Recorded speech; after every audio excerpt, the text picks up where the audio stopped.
Contrôle des opérations d'échange, une réalité sur toute l'étendue de la RDC.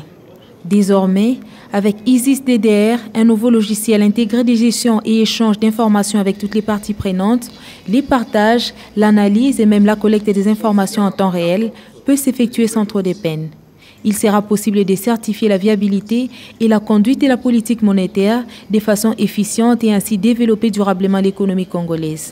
Le lancement de cet outil a eu lieu à Roméo Golf.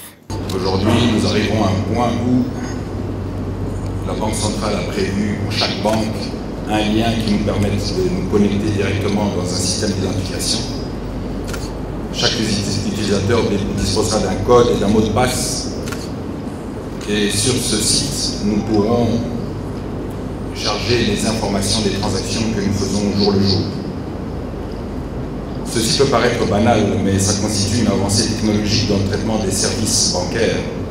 Une nouvelle vision qui résulte de l'exécution du plan stratégique de la Banque centrale du Congo qui prévoit un certain nombre de réformes en vue de se conformer aux standards internationaux. Par rapport à tous ces efforts de modernisation de la banque et de sa mise à niveau aux standards internationaux, je n'épinglerai que 4 cas à titre illustratif.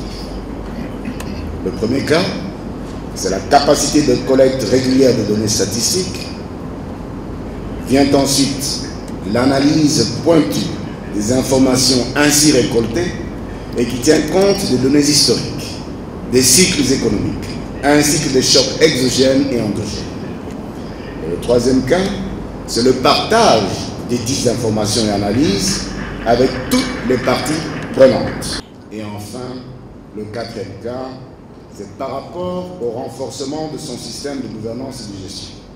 Isis DDR, qui comporte plusieurs modules à même de véhiculer l'information, s'appuie sur une base de données centrale et un espace de travail web unique, contrôlé, sécurisé, fiable et accessible via son réseau à n'importe quel ordinateur, d'où la grande satisfaction des concernés. Nous venons de moderniser cette gestion des opérations d'échange.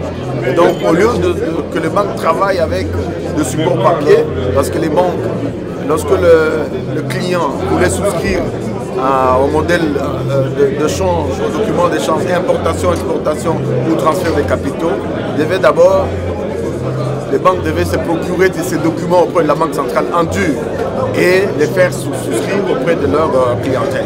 Maintenant, ce n'est pas le cas. Tout va se faire de manière électronique.